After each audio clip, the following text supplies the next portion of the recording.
en docencia universitaria y doctorado en investigación social. Docente de la Universidad de San Carlos de Guatemala, investigadora en la línea Trabajo Social y Educación. Es articulista en revistas arbitradas nacionales e internacionales. Es coautora del libro Conozco mi unidad académica. Ha sido reconocida con el Premio de la Excelencia Académica del Profesor Universitario en 2015 y del Profesor Investigador en el año 2019 en la Universidad de San Carlos. Con ustedes, la profesora Ada del Cid. Bienvenida, profesora. Muchas gracias. No sé si me escuchan bien. Sí, muy bien. Muy bien. Gracias. Brindándoles un fraternal saludo desde la Universidad de San Carlos de Guatemala y un agradecimiento especial a la doctora Raquel Sáenz González, directora, por la invitación y al mismo tiempo brindar una efusiva felicitación por el Día del Trabajo Social y por el aniversario número 47 de inauguración de la Escuela de Trabajo Social del Zulia. Un abrazo también a la doctora Raima Rujano, quien es una buena amiga. Saludos, compañeros ponentes, Elisa, Magalí y José, por el gusto de compartir este foro. En relación a la alusión al título, que es Reflexiones y Desafíos del Trabajo Social, yo le llamaría inicio de la pandemia o en el contexto de la pandemia, ya que sabemos que la pandemia no ha terminado, ¿verdad? Entonces, digamos, la misma no ha terminado porque aún continúa con segundos y terceros brotes de la enfermedad. También referir que nuestra unidad académica, la Escuela de Trabajo Social de la Universidad de San Carlos de Guatemala, Campus Central, desde que inició la pandemia, está la universidad en pleno en teletrabajo.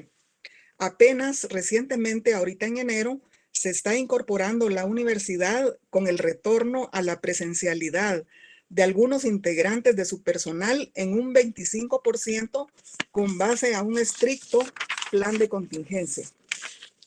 En cuanto a la situación de Guatemala, la situación en general, antes del inicio de la pandemia, la situación en salud era ya deficiente.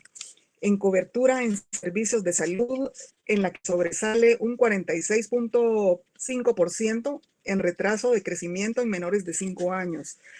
Todo inicia un 13 de marzo del 2020, con toques de queda, confinamiento, cuarentenas, cercos sanitarios, cierre de fronteras. A la fecha, continúa la restricción de horario para la realización de actividades comerciales y sociales. Nuestro país se encuentra a la expectativa que a finales de febrero tal vez se dé la llegada al país de 6 millones de vacunas, las cuales han sido gestionadas por el Ministerio de Salud Pública y Asistencia Social pendientes de su envío.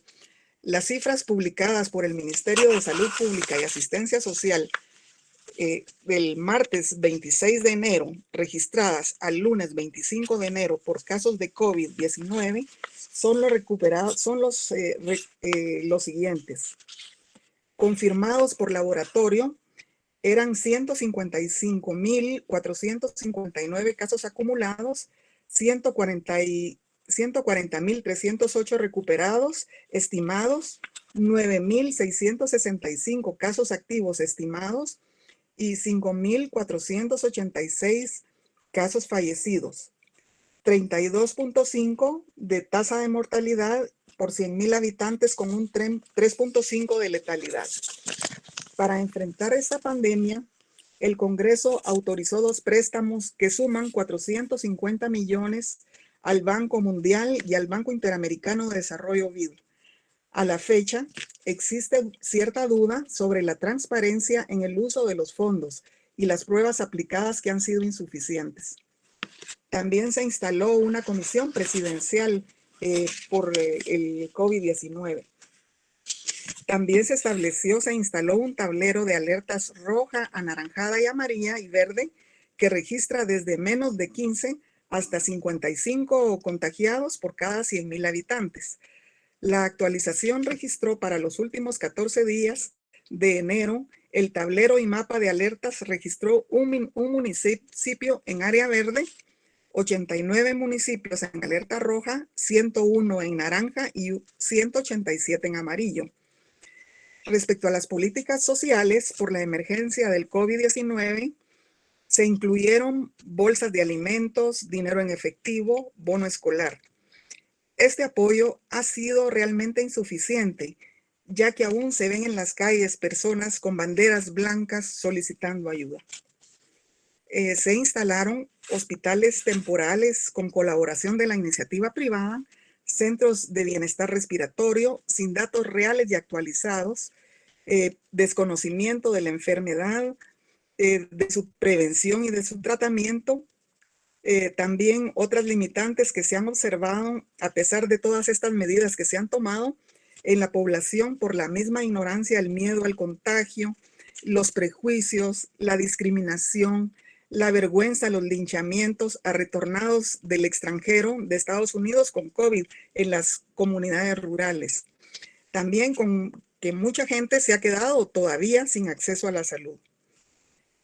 Como consecuencia, también los hospitales privados han tenido muchos fines de lucro, cierres de empresas y negocios, desempleo, implementación de la educación virtual a todo nivel con gente sin acceso a la tecnología, agudizándose entonces la pobreza, la exclusión y la vulnerabilidad social.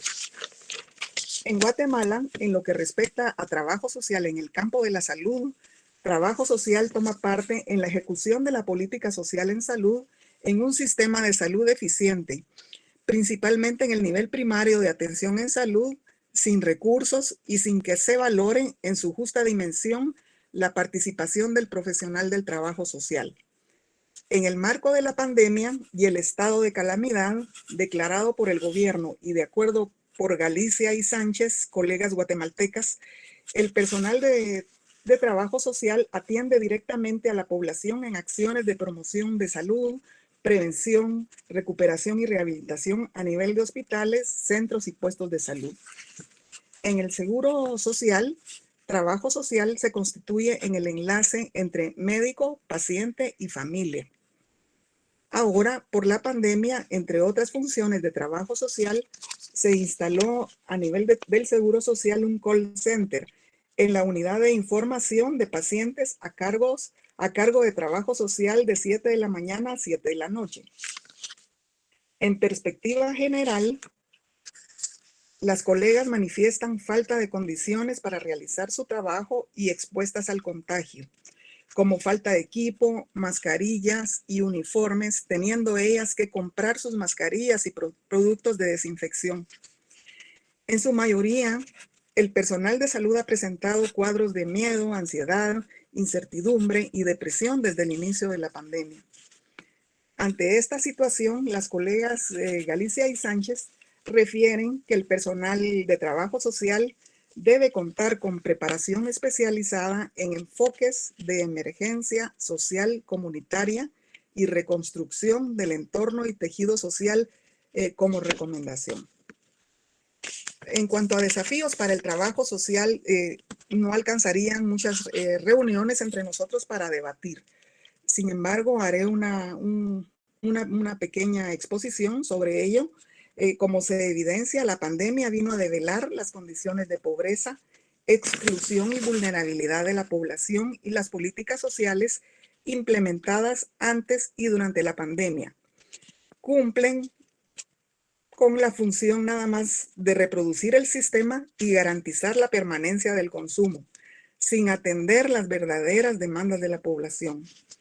Por ello, el sustento teórico, epistemológico y metodológico del trabajo social continúa vigente en esta realidad actual tan compleja. En este contexto de pandemia, en diferentes eventos académicos del 2020, muchos colegas destacados de nuestra profesión y especialistas en las ciencias sociales que a nivel latinoamericano han brindado excelentes aportes sobre la perspectiva de la profesión a partir del COVID-19, por lo que considero pertinente referir solo a algunos de ellos.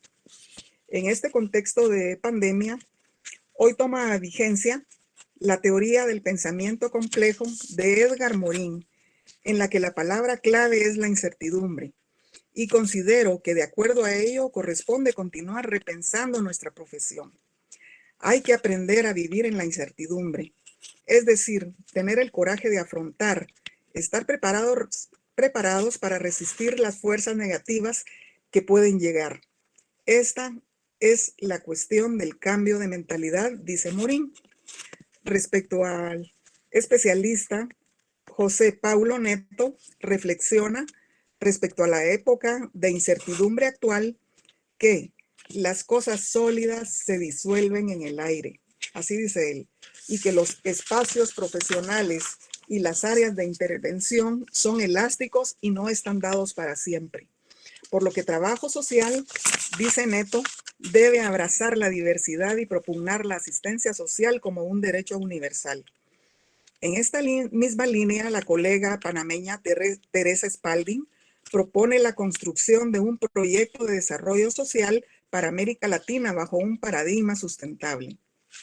El maestro Carlos Montaño refiere que a pesar de que el trabajo social no es una profesión autónoma, sino con relación de dependencia institucional en su mayoría, queda todavía un margen de actuación para nuestra profesión. Como ejemplos, Montaño dice que podemos proponer acciones sociales para la población empobrecida por el sistema, podemos actuar denunciando e informando, podemos producir y socializar conocimiento científico. El maestro Montaño enfatiza que el trabajo social crítico no significa refundarlo, sino principalmente tener conocimiento, comprensión crítica de la realidad con perspectiva crítica de transformación. Es decir, es tener compromiso con la población oprimida. Es articular la intervención con otros sujetos profesionales y del desafío de socializar conocimientos. La profesora y mi colega docente de la Escuela de Trabajo Social, Albertina Ávila, plantea en uno de sus ensayos que se requiere de un trabajo social contestatario y acompañante de las demandas por la calidad de vida de la población excluida y vulnerable. Se necesita apoyar y desplegar de manera contundente la organización como factor clave de acompañamiento al desarrollo social integral. En este escenario multifacético y multidimensional en el marco de la pandemia, poner especial atención al trabajo social, es necesario ponerle atención al trabajo social y la salud comunitaria, reestructurando principalmente la entrevista y la visita domiciliaria por la limitación del trabajo presencial, tomando en cuenta que la población no tiene acceso a la tecnología. Considerar también el abordaje transdisciplinario desde el trabajo social, el diálogo científico para abordar las nuevas realidades sociales. La organización gremial se considera importante, desde la organización gremial se debería rescatar la función de proyección social hacia las poblaciones. Finalmente, como investigadora, pienso que desde la investigación, trabajo social juega un papel muy importante. Es tan importante. Roberto Hernández Sampieri, en este contexto también de pandemia, en una de sus disertaciones, refiere que se hace necesario hacer investigación integral acerca del virus y sus implicaciones. Además de investigar el contagio, debemos hacer investigación en salud y desarrollo. Debemos investigar, dice Sampieri, el impacto de la cuarentena, el impacto de la pandemia en el clima, en el aprendizaje, en el trabajo de actores claves en primera línea, la utilización de los e-books y redes sociales. Yo le agregaría también la importancia de investigar el impacto de la pandemia en las relaciones familiares, comunitarias y organizativas en el tejido social. Sampieri expresa y recuerda que en el concierto general de las disciplinas debemos, dice él, llegar a la verdad para mejorar la humanidad. Mejor si es con visión transdisciplinaria. Entonces, hasta ahí me quedaría. Muchas gracias. Gracias a usted, profesora. Muchas gracias.